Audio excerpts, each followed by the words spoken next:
Hey Gossip Ghouls, welcome to the Hot Ghouls Club, and if you love true crime and creepy cases, tap follow so you never miss an episode. As always, I'm your host Jamie. And I'm Tara. Hey Ghouls, we have a killer announcement for you. It's our very first Hot Ghouls Club giveaway, and trust me, this one's to die for. We're giving away a Hot Ghouls Club merch bundle to one of our amazing listeners, because honestly, y'all deserve it. Just keep an eye on our future posts on how to enter and how to win. Until then, we'll catch you in the shadows. If you had to pick we're live. like one mythical creature, and when I say mythical creature, I mean Santa Claus, Mother Nature, Father Time, the Tooth Fairy, the Easter Bunny, those type. One of them was real. Which one would you pick? Oh my God. And your answer is going to tell a lot about who you are. And how selfish you are as a person. Because if it's greedily, Santa, I want Santa. I want that guy to keep coming around every single year and giving me some good shit. Absolutely. But then I was like, but Mother Nature would 100% cool, like a nice lady. No Father Time, no Mother Nature, no Tooth Fairy. That's universal. Well, fuck that, because that's only gonna get me anything when I'm a young kid. I know, but it's also for the kid. That's true. Fuck the Easter Bunny. Fuck the Easter Bunny. That guy's creepy. No, thank you. I don't need to see you. Bottom of the list immediately. Absolutely. Even before, I would rather have the Tooth Fairy than Easter Bunny. Yes. I don't need those. I'm not at like. I'll eat a peep. Once every 7 years, I'll eat a peep.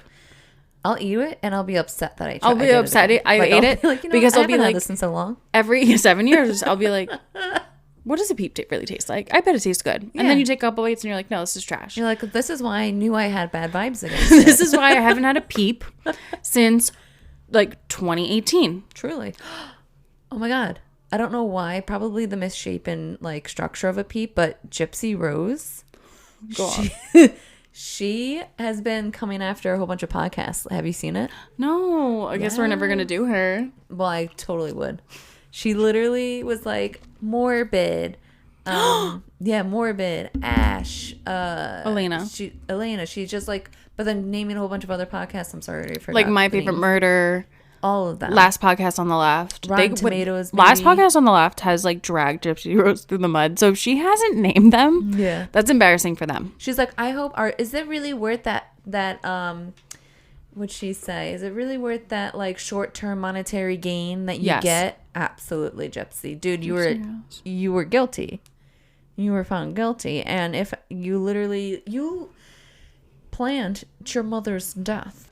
She 100% planned it. And while I think it's a super like if there is a gray area of murder, I do think that her case falls in the gray area. Yes. Because I don't think it was right and I don't think it was wrong. But I get it.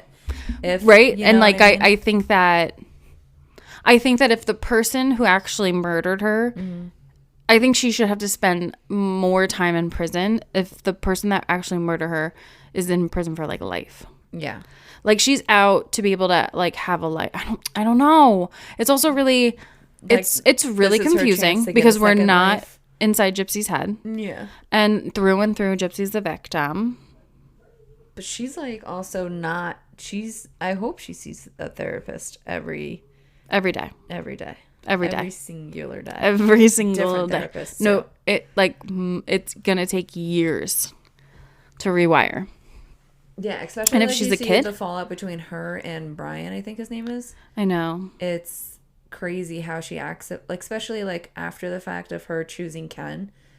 How she like. I can't believe you even know these people's names. I'm in it. She's in it. I'm in it. You're like, I can't believe you're having an opinion on who she chose. She chose Ken. Amazing. 10 out of 10. Never changed. I was just telling Gabby, I was like, we were just talking. We were like, they don't make reality TV shows like they used to anymore. She is the closest thing of Jersey Shore-esque. Just said this. Really? Like that we're the same person because I've been watching The Secret Lives of Mormon Wives. Yeah. And I said to Kevin, we were in the car. We weren't even actively watching the show, but we were watching season 2. He's watching it with me. Well, we're done. I was like, this is why reality TV keeps being made. Mm-hmm. These first few seasons where things are raw and like there's no media training. Yeah. They have a lot less control over what's being said because they don't know how to hide things. They say everything that's on their mind. Like messy. This is why it keeps happening. And this is why we keep having baby shows. Yeah. Because they're amazing. Yes. And it's not like, and also the same thing with like Jersey Shore. Like they actually were able for a very long time because they just kept getting fucked up every single day and then just living their fucked up life. Yes. And they were in such a particularly perfect time. Like if that makes sense. Absolutely. Like it was like right in the cusp of when all of like, social media was still there, but it wasn't as big. But they were able to start it at the for seasons end. They could still go into very populated areas and not be like bombarded necessarily of like people always trying to get to them. Like they would get shouted at every now and again, but like they could freely walk the boardwalk and not get like ran up on. I mean, it was just like that was a perfect storm. And I just feel like sometimes it just happens. Like sometimes there's just something in the air, something who's in the reality TV gods, and it's just mwah. It's just chef's kiss. I love reality TV. I love it. It's good, and I'll never not love it. No, it's been my favorite form of TV since I was a kid. Absolutely. It's just something that's just raw and fun. I'm so sorry, you're gonna have to edit that. Kevin was saying how he wished that we had video so he could like watch us. Oh, so many people wants to watch that. Me. They do. One day we'll get it. Yeah, if you want to donate to our fund, donate to. We should just have a GoFundMe like on our profile. Who are we? How have we not already thought about that? Donate to us. We're poor. It's just our dads. Sponsor me. That's fine. My dad literally today, I called him on the way home from work, and he's like, "When are you podcasting again?" He calls it podcasting. Yeah, that's great. I was like, and then I told him about my whole story of the story I'm doing today. Right. Because welcome to the Hot Ghouls Club. Welcome back. Woo! Are you guys ready to party? Hey, ghouls. We're so excited. This is Tara. This is Jamie. We're doing something a little bit different this week, but a little bit similar. So same, but different. Because we are doing something similar to our Sinister Sisters episode. Shout that out. If you haven't watched it, please go back and enjoy. Sinister Sisters is episode 21. So we're going to do something similar, like we said, to the Sinister Sisters, but it's going to be different. No, what was that name that you said? Because I love that name. Death of the Party. Death of the Party. You think that's a good title? No, I love that. Oh, okay. Let's dive into my case. Yay! Okay, so now that we've gone entirely off rails for 40 minutes, which we love, we're going to get into our topic for today, which, like we said, is the death of the party. So both of our topics are going to surround the death of somebody, like at a party or right after a party. That's how it's going to go. Yep, there's a group of people involved. Only one did not make it out with their life. Yes. Doesn't mean all are guilty. Yep. Doesn't mean all are innocent. But we're going to be looking into it. We're going to be looking into it. All right. So for my segment, we're going to talk about a woman who was the life of the party. Love. But never made it home. Don't love. The case is technically closed, but her family is still fighting tooth and nail for answers. And today we're going to talk about the tragic and deeply suspicious death of Tamla Horsford. Tamla. So that was you were like Megan, the new doll thing. It's like remembering a name. Tamla. Tamla was a 40-year-old mother of 6. Oh my damn, Tamla. 5 boys and a stepdaughter. And from my understanding, her stepdaughter was like more like adultish. Okay. Like she wasn't like I'll say like at one point there's an age gap between her and the boys. Yes, because when they Tamla eventually moves to Georgia, she the stepdaughter stays like in Florida. Like she doesn't move with the family. She's old enough where she has the option that she can stay behind. And I do believe they had a good relationship because I listened to police interview tapes of people from that night, and one woman said that Tamla had like FaceTimed her. She's like, it was either her sister or her aunt or her daughter, or she didn't say daughter. So Tamla, a full-time mom, always on the go, getting her boys to football, basketball, whatever they needed, was the kind of mom who shows up early with snacks and still cheers the loudest. Also should note that her son's age ranged from 4 to 15. So there was 5 boys. She had a toddler at home, and her oldest was 15 years old. Okay. So all still very much in need of their mother. Not that you never saw them needing your mom, but you know what I mean? Yeah. Everyone always said she was bubbly, warm, and fiercely involved in her kids' lives. And that's really what makes the case like so hard. I was like listening to it, and at the very beginning, like I was listening to another person like talking about it, and I was like, oh my God, like that's just so sad. Like just thinking about that. Anyway. Yeah, because she's just like super involved in like she's running their life. Like, yeah, like it's like holy shit. Like I just can't imagine. Like I don't know. It's just really, I was like, that's really sad. Yeah. And the way that she died, it doesn't sit right, not with her family, not with her community, and not with a lot of people. So on November 3rd, 2018, Tamla attends a birthday party she was invited to. It was a birthday / sleepover / football watch party at the home of Jean Myers in Cumming, Georgia. I just want to say, I believe this woman spells her name Jeanne, but she pronounces it Jean. Okay, so she's French. She's from Georgia. She's white. Okay, so so the birthday party was for Jean Myers. She was turning 45. Oh, wow. And they were doing like a all-girls sleepover. Love. You know what I mean? Like adult Yes. sleepover. You didn't, That's not so everybody cute. did sleepover, but But it was Tamla like did that decide to vibe. sleep over. That's cute. And for having 5 boys, she was like, I'm She out of well here. deserved. I'm out of here. I'm out of here. So anyway, going a little bit back to Cumming, Georgia. That's the name of the town. It might sound familiar. It has a pretty long, dark, racially charged history. Oh, wow. It sits in Forsyth County, which even more so has a long, dark, racially charged history. I'm pretty sure Lake Lanier is in Forsyth County, which is Lake Lanier is That sounds familiar. That's hitting something. this. I believe it was like a town. The lake's construction involved significant impacts, including the displacement of families and businesses, and the relocation of 20 cemeteries. It's a huge lake. That story, when I learned it, And I a was lot like, of people die in Lake Lanier. Like Yeah. a lot of people die. like haunted type stuff. Well, that's what they say, but lakes are like really fucking dangerous. Did you know yeah. that? Yeah, no, yeah, because there's so much just underbrush. Undertow. Yeah, undertow, underbrush. You can get caught. We could do like a whole thing on like Forsyth County or whatever. It just has a really dark history, but so do a lot of places in the South. Oh my. Tamla was born in St. Vincent and the Grenadines in 1978 and moved to the Bronx, New York in 1989. She met her husband, Leander Horsford, in Florida, and they moved to Georgia a little over 5 years earlier from 2018, so 2013, for a job opportunity for Lee. And Lee is, everybody referred to her husband as Lee. Okay. And a lot of people referred to her as Tam. Okay. Like I was listening to those interviews and they were like, Tam. The names were a little bit hard to like understand because they were also Southern. Yeah. So they had an accent, and like there was a woman named Jen there, and there was named Brittany and John and Tam, but I kept thinking they were saying Pam. I was like, is there a Pam? Are you saying Pam? Is it a P? I'm with like, a P? who would call somebody Tam? I'd be like, no, you can call me like La or I something know. else. I truly do feel like that was a little bit lazy. I feel like you could have just added the La, but maybe she liked it. If she liked it, okay. But I guess. Tam is just. I feel like she could have done better. That could have been done better by her. Yeah.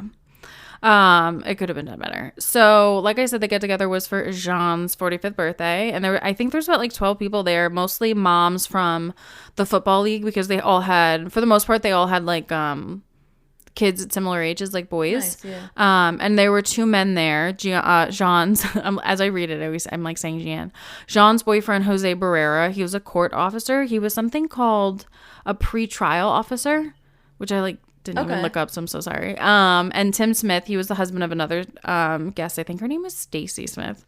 And the vibe was like cozy pajamas, drinks, snacks, Cards Against Humanity. I literally heard that brought up like 3 or 4 times. Just They're like really into it. grown up girl time. Tamla showed up around 8:30 p.m. She made dinner and like put her kids to bed, and she also made a breakfast casserole for the next morning. That's so cute.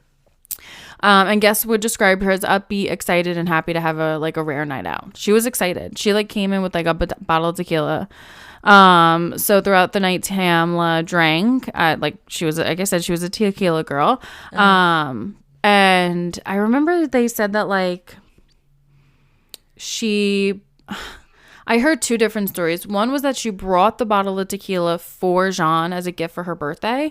But then I don't know if she brought a bottle for her birthday and then also brought a bottle for herself, because then they said that somebody else said she like was bragging that she had this bottle of tequila from like Mexico. Not like bragging, but she was saying like it's so good, but nobody else wanted to taste it or was like weird. So I'm not sure about that. I heard two different occasions, but she was drinking tequila. Okay. But multiple people said she wasn't sloppy or stumbling. So I like heard a couple of like people, like when they were like asking questions, they were like kind of alluding to like a couple of people, like maybe Jean and Jose maybe saying that Tamla was like drunk and like stumbling, but there was other people said that she wasn't. So there's conflicting stories. Yeah, that's interesting. But I didn't see any like interviews from them. And so no slur words, no falling over. She was a smoker. She smoked cigarettes. So she would go out to smoke a cigarette from time to time. Obviously, she was drinking. Yeah. And they said, for the most part, people would outside with her every time she smoked a cigarette. Okay. So I don't know. It was like other smokers, or they were just like no. I don't think there was anyone else that smoked.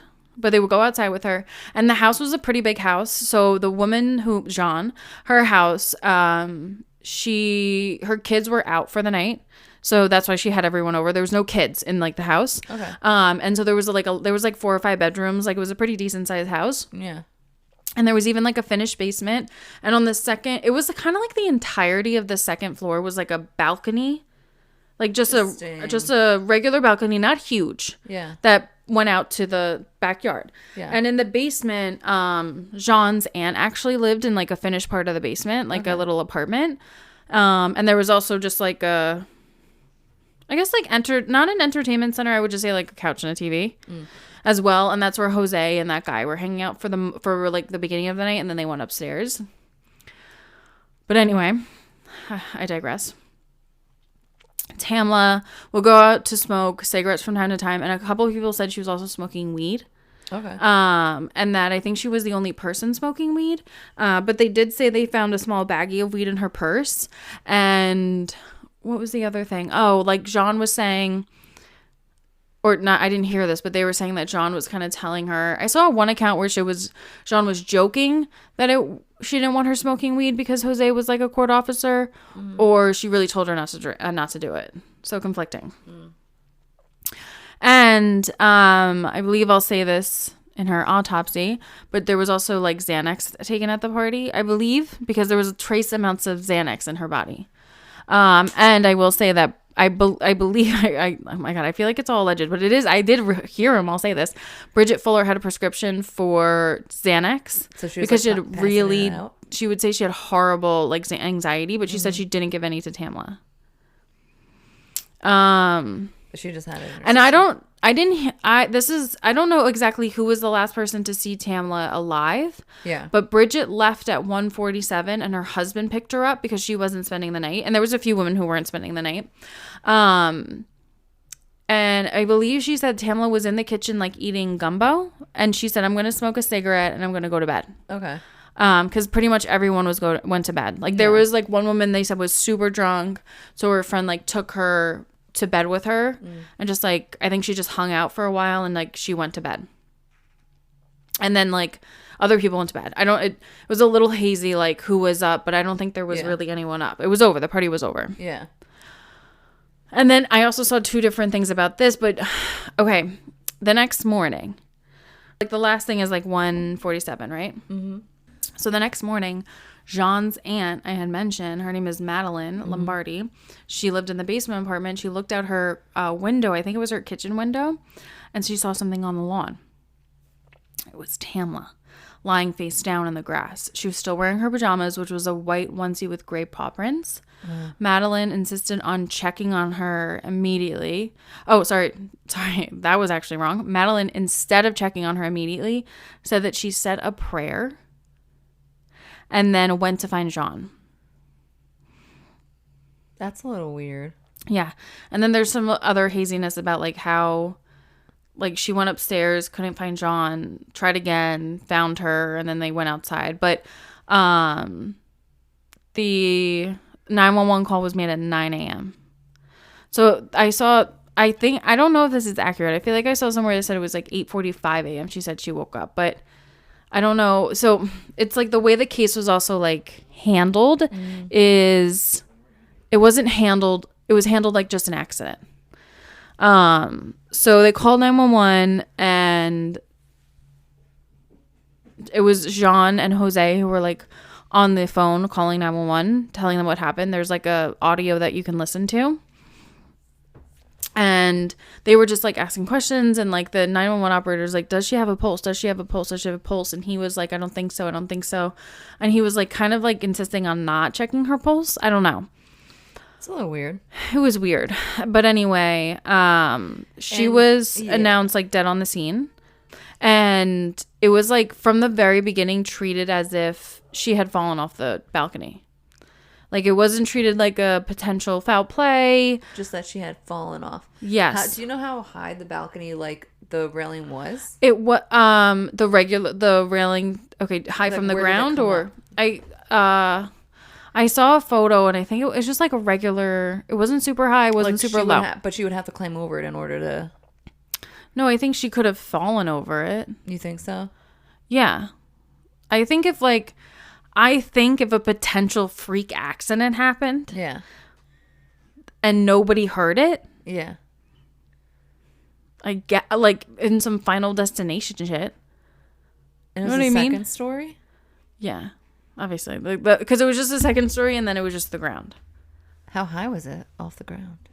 It was like kind of high because it was the second. I'm like trying to think, like falling off of it. Actually, wait, hold on. Because even when you're drunk, right? A lot of times happens if you're drunk or if you're inebriated, your body is a lot more limp, which actually is better for impact because you don't brace, so you have a lesser chance of like breaking something. Here it is. She would have to fall in like a weird position for her to die from that, I feel like. We'll get there. My love. Okay. Her like body was found face down and her feet were toward the house. And there is like some accounts of like the body potentially being tampered with, whether it was just for like somebody to check her pulse on her left arm or if it was she was actually moved. And so, well, let's talk about like the autopsy because this is like what happened. Yeah.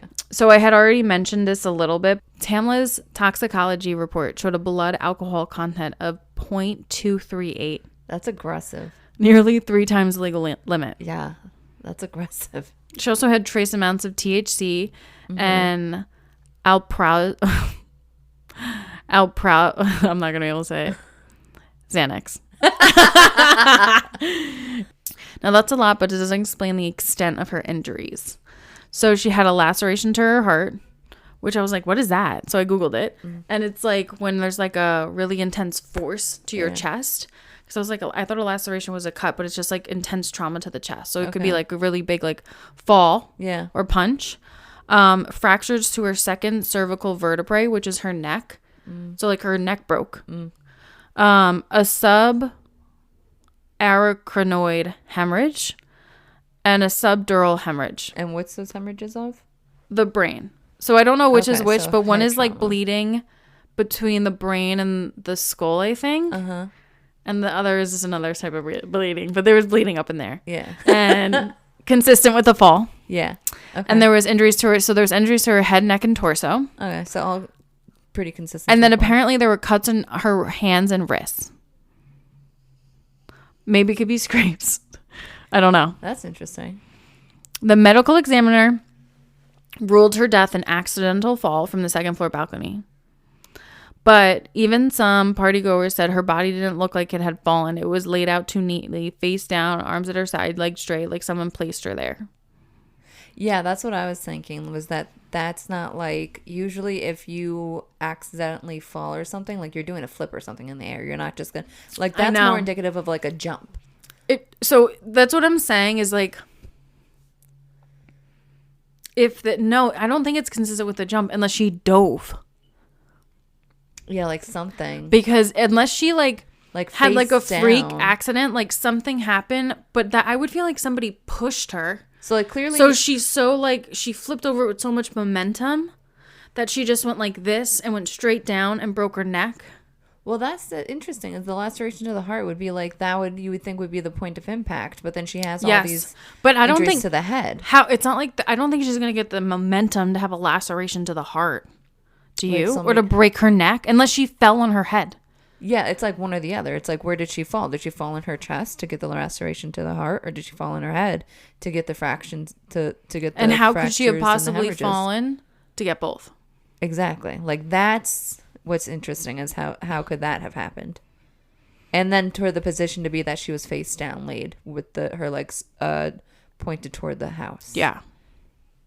That's what I'm saying. Like, how to be a freak. Yeah, I agree. Like, I feel like every time we see a fall, like, even if it's on TV and stuff, like, it's, like, distorted. Yeah. Because it's, like, they fall in a crazy position. Like, their arm breaks or something crazy like that. Like, you're not perfectly laid out. Yes, exactly. Okay, so let's just talk about the fact that the house was... Okay, let's talk about the investigation, because that's where it gets, like, even more irritating. Mm-hmm. The house was never treated like a crime scene. No search warrant, no forensic sweep. Her family wasn't notified until much later. And the cameras on the property, because she had security cameras, were malfunctioned the night Tamla died. So it gets a little bit worse. Yeah, that's convenient. So Jean, what the heck was her name? Jean's boyfriend, Jose Barrera, a court officer, he allegedly used his position to access confidential files without authorization. I didn't see it where it was like officially about Tamla's case, but there are speculations. And so he was fired. But he was not charged, but there still have been no charges filed. That's interesting. No one was arrested. Everyone lawyered up and went quiet. And this was back in 2022? No, this is back in like 2019. Because it happened in 2018. On. And they didn't bother to come out with what this guy was trying to get, like the information of what court records. That hasn't come out yet. That's so convenient.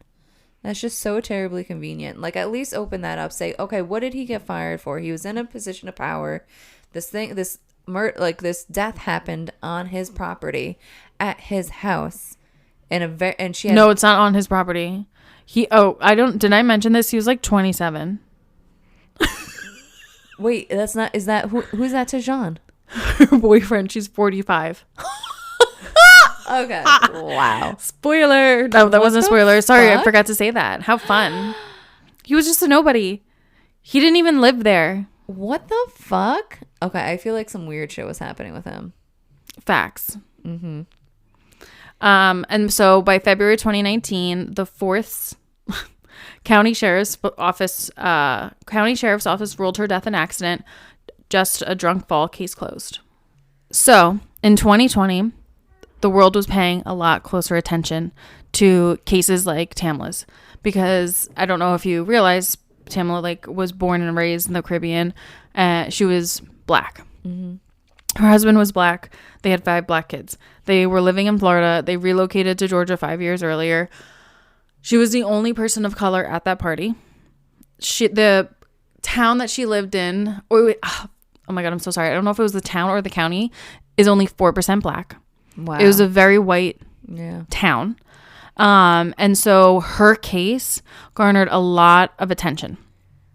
People like T.I., 50 Cent, Kim Kardashian, would speak about her story and how it should have been reopened. And it's very suspicious. Yeah. And change.org actually got 600,000 signatures in petition for the Georgia Bureau of Investigation to reopen the case. That's amazing.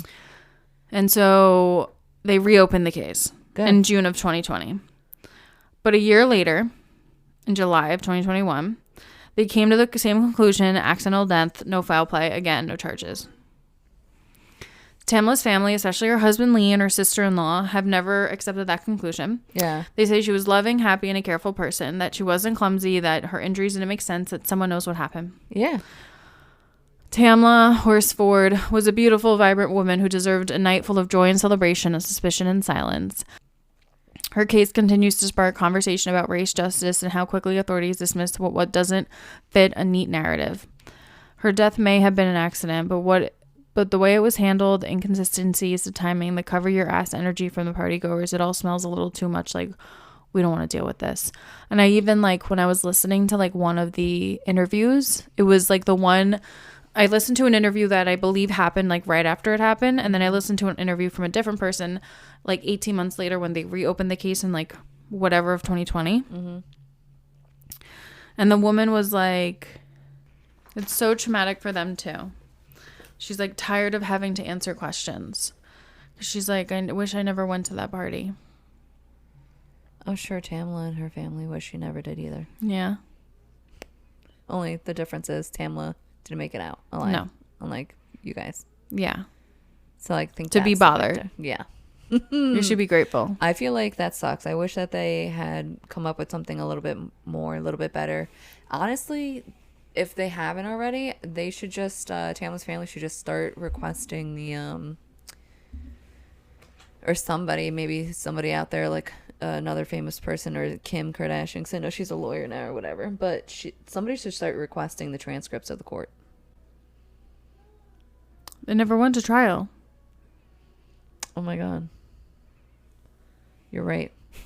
I'm like, there's transcripts. Well, what's the investigation? Can you get something, like, can they request some sort of, like, documents of the investigation that they had? Like, anything? Is there anything that'd be privy to somebody else that could look over it? Well, I think I read somewhere that her family, like, requested their own autopsy, and that, like, the case was reopened and reinvestigated by a different, like, detective. Mm-hmm. And, like, I saw a video. I heard an audio of her interviewing someone, and I saw a video of her interviewing the last detective that handled the case, who was, like, retired and, like, well, he quit shamefully because he had some scandal about him that he had, like, extramarital affairs, but that he would be, like, leaking confidential information to the woman he was having affairs with. And one such woman was talking about this such case, and saying that he believed that it was an accident, but it's just like her. It was handled weirdly. It was handled weirdly, and that he does think somebody moved the body. Yeah, the whole thing is weird. That I don't get it. Like, I don't get how her injuries equate to how she fell from a 2-story. Because, not for nothing, it's not like the same as a 2-story, like, hotel building, you know? And I don't know. I just feel like it's not even like she didn't even fall on concrete. She fell on grass. I know. Like, I mean, it kind of looked like she could have, I guess, fallen on, like, the sidewalk area, but it's violent injuries for sure. Yeah. I just don't know if a fall from 10 feet in the air is going to do it. I know. And for no one to hear. And they said, like, you know, people had gone to bed, like, half an hour earlier. Yeah. And there was a security system. Like, that just so happened to be on the fritz that night. No, there was a security system that, like, you know when you open a door and it beeps? Yeah. Well, they had, I guess, something. I don't know if it was something like that beeped, but it did record every time a door was open and closed. Mm-hmm. And forgive me, I don't remember the exact times, but there was, like, at, like, 1:50, the door opened and then, like, closed a minute later, like, very quickly after. And then it opened again. And then I don't think it closed again until, like, 8 a.m. when everybody woke up. That's weird. Well, that would be, I don't know, like, that could go one of two ways. That could go, Tamla went out there by herself. Went out there by herself. And she just left it out there. She left the door ajar because she was just going to have, she was really going to have 3 hits of that cigarette if she was fucked up. Mm-hmm. She's like, I can't do more of that. And that's when she was sneaking the joint. And she could have got really dizzy. Who knows? But no, I mean, she was a very healthy woman too. It's not like they said anything, shouldn't have vertigo or anything crazy. But I don't know. The 0.26 or whatever it was, that aggressive 0.238, which is just shy of 3 times the legal limit. Yeah, that's a crazy amount of alcohol to have. No, it's crazy. Especially because she's a tiny girl. She ain't like a big Bertha. No, yeah, she was like 150 pounds. Yeah, like that's gonna. She's not like a 400-pound like man that's like slamming him back every day after work. No, like that would go to her. Driving home. Opens one up fresh in the console, fresh from that console. Yeah, that is a crazy case. I think that they're probably not going to see any other answer than it being an accidental fall. Yeah. But I do think that her injuries are, to me, it doesn't make sense. Okay, guys, that was the case of Tamla Horsford. Tell us what you think in the comments. Tell us what you think. What do you think it's normal? Do you think that she was pushed? Do you think somebody else did this? Who did Was it staged? Sketchy. Did somebody get away with something? They always do. All right. So for my portion in today's episode, I'm going to be bringing you guys back to the 1990s in Hazelhurst, Georgia. Stop. Yeah. How did you not spoil that? I completely forgot where it was. I was like literally like your self-control is off the wall, like off the charts. Just the brain, just totally like small brain, living my day. La, da, da, da, da, da, da. You're like, I'm looking at this case for the first time with you. That would be so funny. Chat GPT and me. We should do that one time. To you. All right. So, and we're going to be looking at the disappearance and untimely death of Rhonda Sue Coleman. Rhonda, she was a beautiful girl, and her likeness to actress Jennifer Grey. She was the one that played Baby. Yay! Yes, and Dirty Dancing. It was almost uncanny. Like, I saw the picture, I was like, whoa. She was 5'5". She had blonde hair, blue eyes, and she was also a tomboy at heart, which I loved. She loved almost any type of vehicle, be it cars, motorcycles, golf carts, ATVs. And to support her love of them, her parents actually built her a track to ride motorcycles and ATVs on their property once they moved into the country, because they used to live near city limits, and then they moved out toward the outer limits, I guess, from Hazelhurst. And she didn't only just have a love for that, but she also had a love for animals. And while out in the country too, as a gift for graduation, her parents got her a red cocker spaniel. It was the cutest little fucking dog ever. So cute. It was like that big. Aww. She loved a lot of things. She was very like outgoing kind of girl. She like was very loved her community, loved animals, loved just like the classical things that people would assume a sweet girl would like. And growing up, the relationship that she had with her parents was also not like the typical Southern family dynamic. She and her mother and father were like best of friends. Aww. Like, they were so close. That's she was cool. Yeah, she was an only child. I was just gonna ask. I know. She was an only child. And they would say that they would go like walking down the street, go walking or be anywhere together, and that she would always run up and hug them when she saw them, that she would always introduce her friends if she ever met anybody new. Her friends would even go to her parents if they had like issues that they kind of wanted to talk or get an adult's perspective of. Aww. They would seek out her mom and dad just because she was just spoke so highly of them. But they did have like a level of respect with each other too. And if her parents had asked something of Rhonda, she'd usually do it happily. So she loved her mom and dad so much too that she would prefer to stay in and have her friends come over rather than go out, which I thought I loved. So that's cute. Yeah. She was also known throughout the community of Hazelworth pretty well. It was a small town with a little over 4,000 residents that she worked in the town's Piggly Wiggly. She also had, like I was saying, so much love for her community that her plan after graduation was that she actually wanted to become a nurse and specifically be one in the maternity ward. And she was already signed up to go to South Georgia University to start that career for herself. But unfortunately, that was all taken away from her the night Rhonda Sue Coleman was murdered in cold blood. And her parents were never given the chance to watch their only daughter walk across the stage and graduate just 2 weeks later from when she was murdered. That was intense. Yeah, when it got right into it. I was like, wait, why? I was like, what happened? She got into an accident? So that stolen night happened Thursday, May 17th, in 1990. So close to my birthday. I know. It's close to my date of birth. So close. 2 years and 2 days. That's kind of crazy. So she was going to graduate from Jeff Davis High School, and that's where Rhonda attended. She was having, on that night of May 17th, they were having their annual banner decorating ceremony, which is kind of cute. That would, all the seniors would get together. They had it at another one of the other seniors' houses, one of the other students.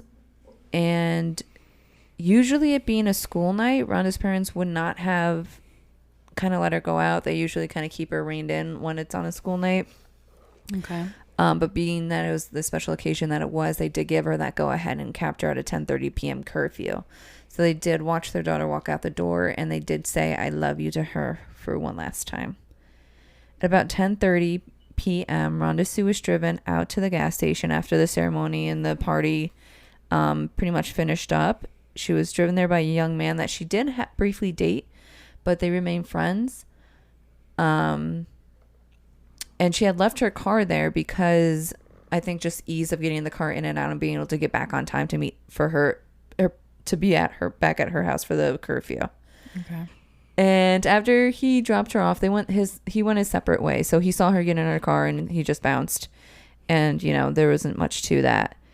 An hour later, after another one of Rhonda's friends was leaving her boyfriend's house separately, she was on her way home. She passes by a white car, and upon further inspection, she saw that the car was Rhonda's. And it was a very noticeable white car. She drove a white 1989 Chevrolet Cavalier, and she noticed that the car was on, that it was running, and when she stopped to check up on Rhonda, she saw that nobody was in her car, that her purse was still in it, and when she called out for her, nobody was answering. She very, very quickly went right back to her boyfriend's house, called the police, and met them back at, got her boyfriend, and they met the police back at at Rhonda's car. My God. Mm-hmm. Quick thinking. Yeah, she was a real one for that. Wait, what time of the night was this? That was at 11 p.m. Mm-hmm. Okay. It's actually around this time too. Around 11 is when Milton is up and out of the house, because when he woke up around a little bit like 10:30 to 11 to check on his daughter, see if she got home. And she knows that she wasn't in bed, and that's not like her. She's usually on the phone calling them to let them know that she's going to be late, even if it's just a 5 minutes difference. She's very communicative with her parents. So knowing that was outside of the norm, he went off and he went to go see if he could find her. His mind kind of did go to the worst, but he was more so thinking like maybe she got in a car wreck, maybe her car broke down, and she just doesn't have the means to get to him or to call them. So he went out searching for her quickly. So he got up and out the house. Up and at the house. He woke up Gail, which is also her mother. I think I said his name's Milton. I don't remember, but her father's name's Milton. Yeah. Milton and Gail. And they both kind of had like not great feelings. Like Gail remembers thinking back on this night, just thinking something wasn't right. She just... Even before or... Before any news came, she just had a really terrible gut feeling about something bad happened to Rhonda. And she brings that into every interview that she ever talks about, which is like crazy. It's like mother's instinct. It's really sad. Yeah. Unfortunately, what Milton and Gail Coleman will come to find out is that the fate of Rhonda Sue was actually a little bit worse than they had imagined. After Rhonda Sue's friend put in the call to police, they started their investigation into the now missing person case. They were able to see that Rhonda had pulled off to the side of the road onto a sandy portion, and that they were able to see that there was another set of tire tracks, and they were able to see her footprints going from her car to the car behind her, and that she had gotten into the vehicle. So something to be said about that is that Milton was a strong believer about instilling the fact that his daughter would not have stopped for a stranger. Like, that's just, he stands 10 toes behind the fact that she knew the person, whoever it was. That was somebody that she was comfortable with, and that's why she got out of the car to go check up on them. Do you think it was like a fake police officer? That is something that was said. Because it was in the 80s, right? Well, yeah. No, 80, it was 90. It was 1990. No, I feel like that was like post Bundy. Like, you knew not to do that. I mean, maybe not then. You're a little bit more cautious now. I mean, I know I would be. Yeah, oh, for sure. I would not be stopping for anybody. But like, who would she? Because she presumably got out of the car when it was dark out, right? Of her own volition. And because there's no drag marks of her like that's heels. what they did say, that there is no signs of struggle at all at the crime scene. But think about this: the car was behind hers, right, or in front? Behind. If it's dark out, they have their lights on. Mm-hmm. You can't tell whose car that is. No, yeah. Like, really can't tell. Uh-huh. So you're really, I mean, unless you're really just gonna get out and leave your car on, walk over, get in. So you're thinking this is a quick interaction too, because you left your car on. Mm-hmm. That's a cop. That's what's interesting about it. Yeah. But how would the cop be able to get her to come to him? That's the weird thing, is that they never mentioned that there was any other footprints. At least I don't think. I can't remember. I feel like I would have written that down.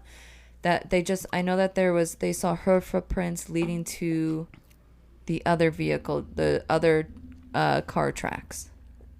And that was it. They believe that what happened during this interaction that caused these prints, that she might have been flagged down while driving home and stopped to see the person needed help. But if that was the case, then Milton's saying that there's no way she would have done that for just some stranger like rando. She would not have, even though she was like a very, outgoing woman. He thinks that she would have known better in that situation than to. Yeah, but what if the person was pretending to hold a baby? So true. I have a question. Do you think that 100% I would or I would not do that? I would not do that. I don't give a fuck. But do you know that about me? About you? What do you think I would do? Bitch, you stop for a crackhead. I think you would at this point. I think you would. Okay, well, that's what I'm saying. We never really know what somebody's going to do, though. No, you don't, yeah. And if they have the baby or like a toddler or something that can trick her. Yeah. I don't like that. Yeah. But that's a possibility. Mm-hmm. But then that you probably would have seen like and the problem is like when she went missing and the police came and then they realized it was serious missing persons case, that she was, because her purse was in the car and like like it was crazy. The crime scene was ruined pretty quickly because the amount of responding officers to that spot absolutely ruined any other trace or tracks. That even when they got the original photos of the tire tracks, that got ruined pretty quickly after the fact because of everybody else coming up on the scene. That's fucking infuriating. Because they could have easily gotten the tire, make, model, all that shit. Because they're all pretty unique to her brand. I just don't know like how it's just so curious to think what could have gotten her to just get out on her own. And that's what's like just people. That's mind boggling. Yeah. That's why it's like so much back and forth. Was it a police officer? There's a lot of more interesting parts to this too. So I'll keep going. Okay. Yeah. Sorry. So we're like sitting at the table with all the evidence. We're like the Thursday Murder Club. Yeah. Like exactly. We're really doing this. Exactly. Okay. Oh God. And like knowing all this still isn't giving the Colemans or the community the answers that they want. And that is, where is Rhonda Sue? Because at this point they have no idea. They quickly. Yeah. Where is Rhonda Sue? Come on out.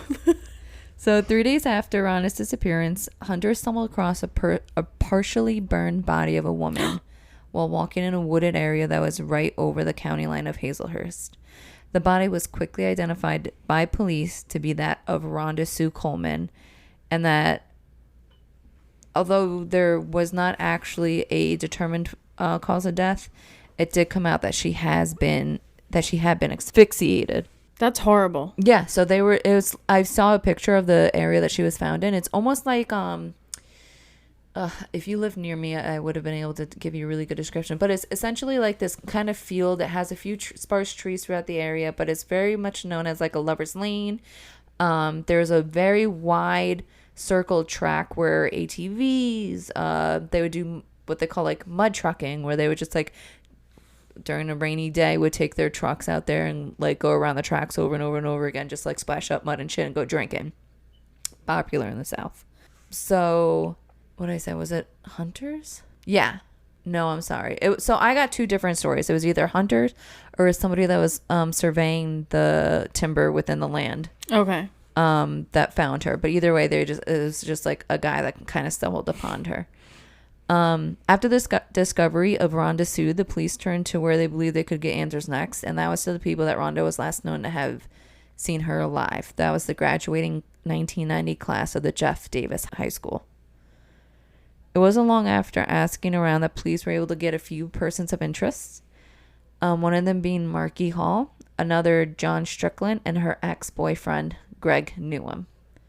Greg Newham was known throughout Rhonda's family as being very possessive and controlling of her. And Rhonda, after putting up with so much of it, finally called it quits with Greg. She cited the controlling nature of him inside their relationship was just a little bit too much. And the same sentiment of Greg being controlling was also found in John Strickland, who was dating one of Rhonda's best friends, Tris Thompson.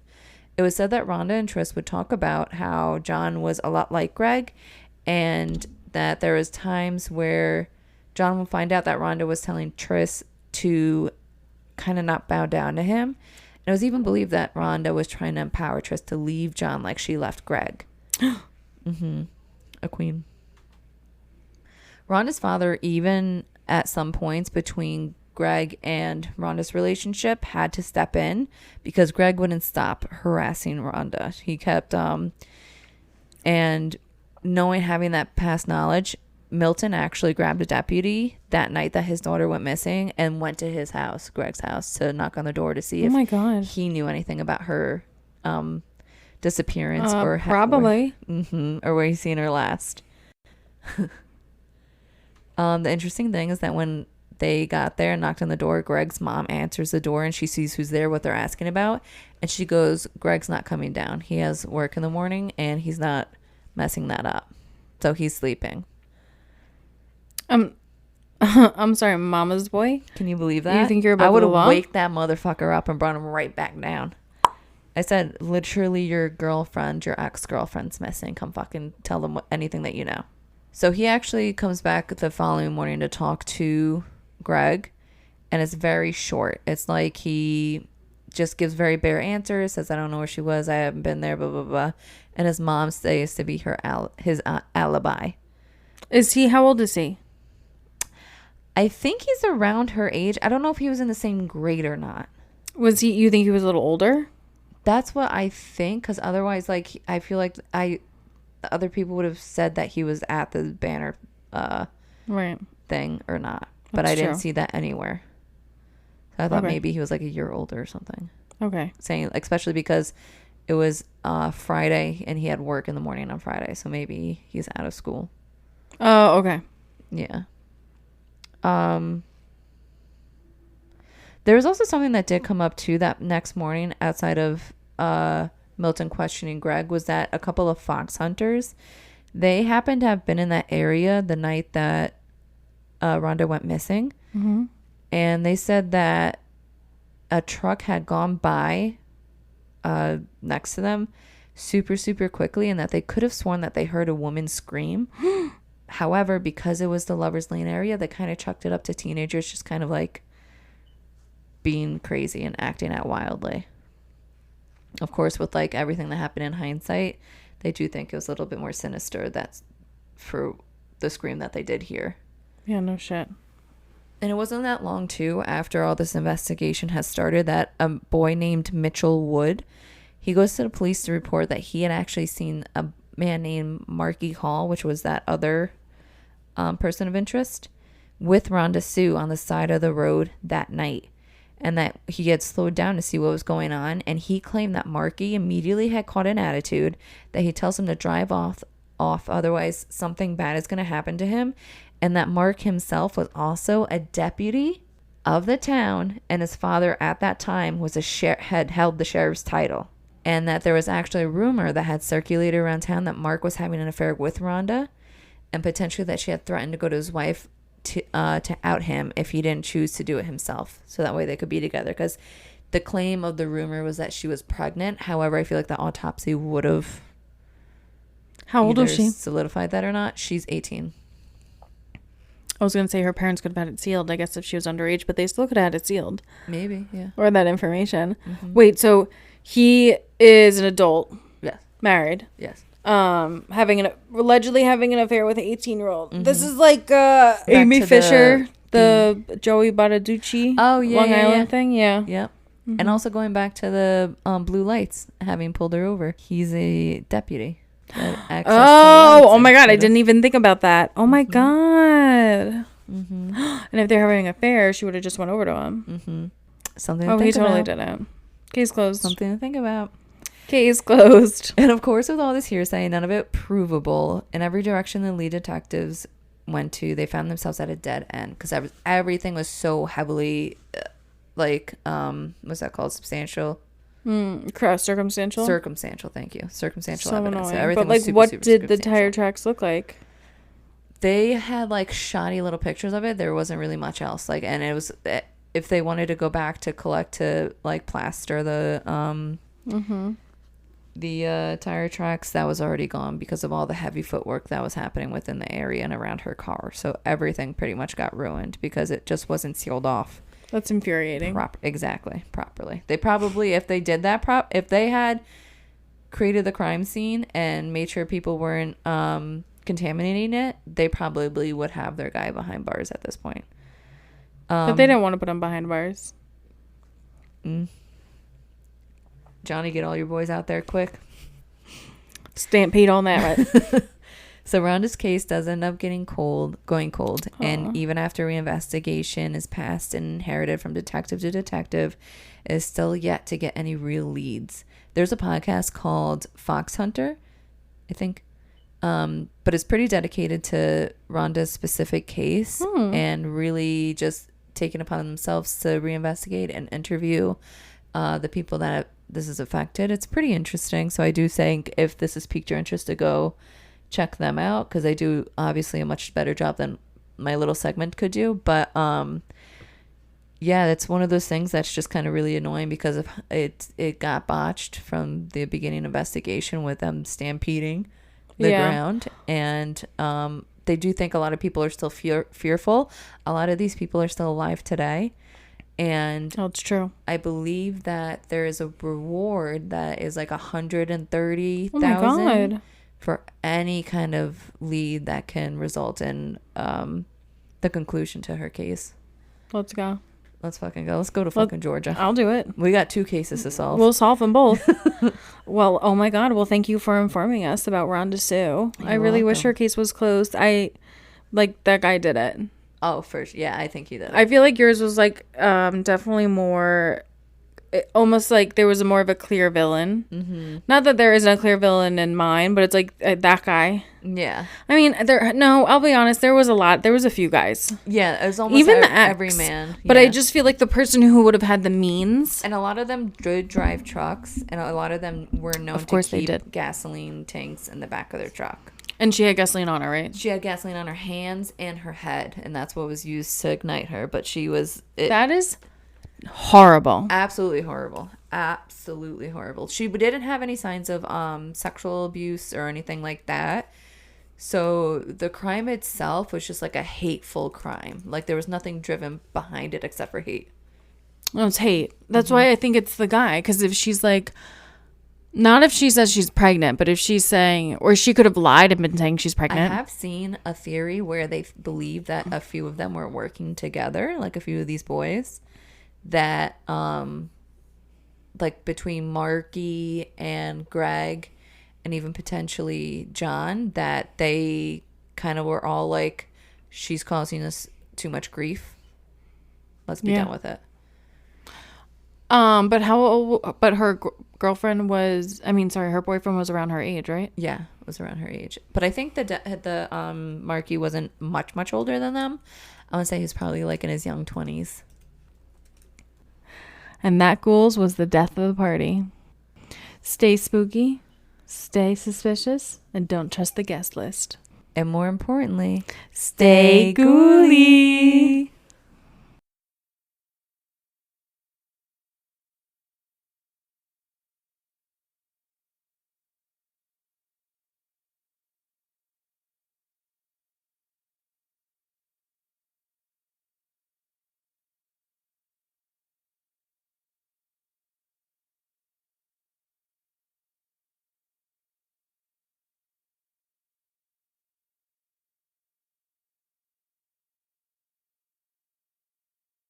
What do you think? You don't Turns out the real killer was the vibe. like it? I hate that one. Oh my god.